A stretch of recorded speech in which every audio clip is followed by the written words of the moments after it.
Hello வணக்கம். நம்ம இப்போ என்ன செய்ய போகிறோம்னா அடைக்கு மாவு அரைக்க போகிறோம்.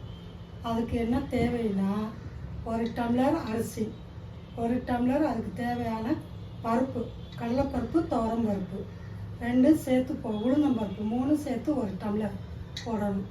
அதுக்கு தேவையான மிளகா 6 இல்லை 5, உங்களுக்கு தேவையான அளவு காரம் போட்டு கொஞ்சம் சோம்பு. காலையில் நீங்கள் ஒரு 8-9 மணிக்கு செய்யணுன்னா ஒரு 6 மணிக்கெல்லாம் ஊற வச்சிடணும். நைட்டுக்கு தேவைன்னா ஒரு 4 மணிக்கு, சாயந்தரம் 4 மணிக்கு ஊற வச்சு நைட்டுக்கு அரைச்சி சுட்டுக்கலாம்.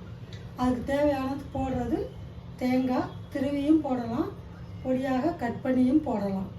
2வது வெங்காயம் நைஸாக கட் பண்ணி அதில் போடணும். போட்டு கலக்கி அடைய ஊற்றணும். ஒரு டம்ளர் அரிசி, ஒரு டம்ளர் 3 பருப்பும் சேர்த்து போடணும். இப்போ இதை நான் அரைக்க போகிறேன். மாவையும் ரொம்ப நைஸாக அரைக்காமல் கொஞ்சம் குறைன்னு அரைக்கணும். அதில் உப்பு சேர்த்துக்கலாம், தேவையான அளவு உப்பு. அரைக்கிற பதத்துக்கு கொஞ்சம் தண்ணி ஊற்றிக்கிறணும். மாவுக்கு தேவையான ஒரு வெங்காயம், பெரிய வெங்காயமாக ஒரு வெங்காயம், 2 சில்லு தேங்காய் சில்லு 2, அது 2ஐயும் நல்லா நைஸாக நறுக்கணும்.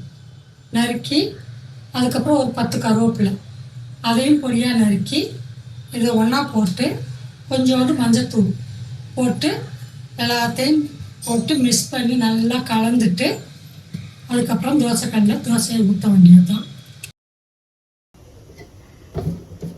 இந்த மாதிரி அடை தோசையும் செஞ்சு சாப்பிடலாம். ஈஸியான மெத்தேடு. எப்போ பார்த்தாலும் இட்லி தோசை அப்படின்னு நம்ம சாப்பிட்றத விட இந்த மாதிரியும் வித்தியாசமாக செஞ்சு சாப்பிட்டு பார்த்தா அதோடைய டேஸ்ட்டு வேறு, எல்லாருக்கும் பிடிக்கும். கிராமத்துலலாம் அடிக்கடி இதுதான் செஞ்சு சாப்பிடுவோம். இப்போல்லாம் யாருமே இதை பற்றி செய்கிறதும் இல்லை, யோசிக்கிறதும் இல்லை.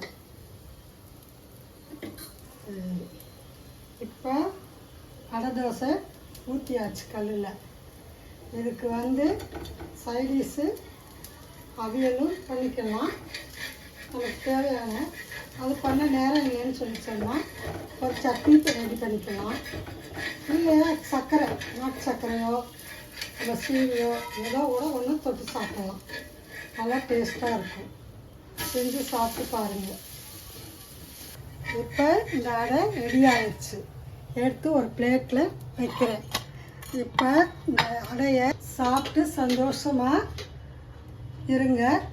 அதுக்கப்புறம் ஆச்சி சமையலை சப்ஸ்கிரைப் பண்ணுங்கள்.